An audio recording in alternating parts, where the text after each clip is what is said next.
Nous voici dans les forêts de l'extrême ouest vosgien, non pas sur les traces de cueilleurs de champignons, mais pour découvrir un site qui a fait beaucoup parler de lui, la Fensière, sur la commune de Robécourt, une vaste clairière qui pourrait bien servir de lieu d'implantation de la future décharge départementale des déchets ménagers. C'est le site qui va être ici. Ah oui, Donc la bande des 200 mètres avec la Fensière incluse dedans.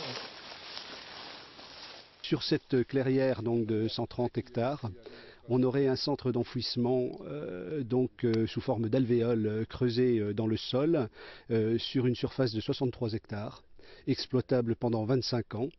Et à l'avant de cette clairière, en principe, le pétitionnaire a prévu d'y installer un centre de tri. Le projet est énorme puisqu'il s'agit d'enfouir 110 000 tonnes de déchets par an pendant 25 ans.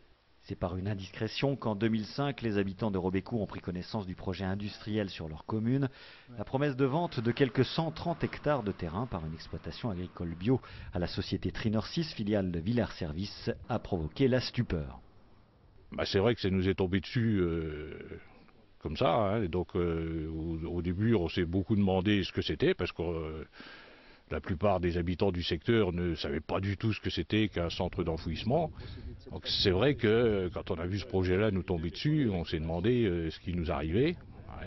Parce qu'on est quand même dans une région très agréable au niveau nature, avec des forêts, avec le Mouzon. Le site, ce qui nous a encore un peu plus rendu incrédule, le site est classé en zone Natura 2000, c'est donc dans la zone du Bassigny. Donc il y a des espèces protégées, et franchement, on ne voit pas de raison pour installer ce type de décharge ici. On se trouve ici, et le site va être implanté dans ce secteur. Effrayés par l'ampleur du projet et la perspective de voir et d'entendre 100 à 150 camions par jour dans le secteur, les habitants ont aussitôt monté leur association, ACID, 3 à 400 membres à ce jour, association citoyenne contre l'implantation d'une décharge qui, comme avant elle Vigidécharge ou le CRAD, fait front face à ce type de projet privé plus ou moins bien agencé.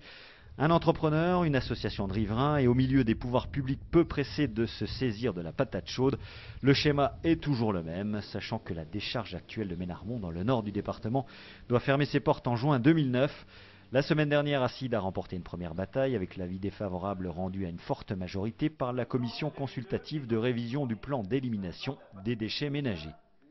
Il faut qu'on travaille sur un nouveau, j'insiste, lieu de stockage de déchets dans les Vosges, et il faut qu'on trouve le site qui a le plus d'atouts ou le moins d'inconvénients sur le département des Vosges. Le site de Robécourt est à l'extrême ouest du département.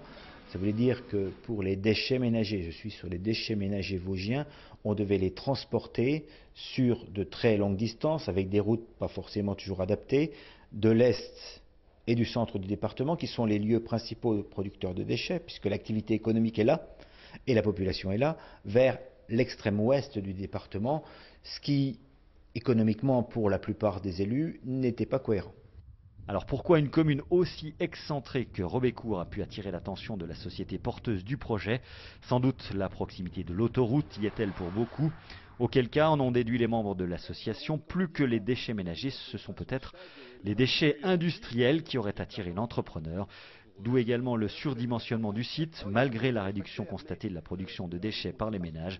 Quoi qu'il en soit, voilà qui illustre une nouvelle fois le redoutable rapport de force qui préside dans ce secteur économique. Aujourd'hui, il est certain que si on se bat sur Robécourt, on peut se battre de la même façon à Aicles, à Ménarmont, à Villancourt et n'importe où des projets voient le jour, dans la mesure où l'enfouissement, de toute façon, a été rejeté par nombre de pays européens et mondiaux parce que l'enfouissement est de plus en plus noté comme un procédé archaïque et complètement dangereux par les pollutions diffuses qu'il génère dans le temps. Mais est-ce qu'on en a besoin dans les Vosges aujourd'hui? Alors aujourd'hui, certes, les filières de recyclage n'étant pas suffisamment en place, le tri n'étant pas suffisamment poussé, ce qui nous fait espérer, et ce pourquoi ACID va se battre plus que jamais aujourd'hui, c'est surtout pour que la maîtrise de la gestion des déchets soit d'ordre public et non plus privé, de manière à ce que les déchets soient réellement ultime quand on les enfouit, c'est-à-dire qu'ils ne causent pas de dommages à la terre, mais qu'ils soient aussi enfouis au plus près de leur lieu de production et dans des unités beaucoup plus petites, réduites et contrôlées, contrôlées par les collectivités locales elles-mêmes. Pour ce qui est du cas de Robécourt, la préfecture vient de requérir une tierce étude hydrogéologique pour déterminer si le terrain est compatible avec un tel projet. Projet que voit arriver d'un très mauvais œil le géant de l'eau minérale Nestlé Waters, qui exploite les sites tout proches de Contrex et de Vittel. Prochaine instance à donner son avis sur le sujet, le CODERST, le Conseil départemental de l'environnement, des risques sanitaires et technologiques, à la mi-octobre.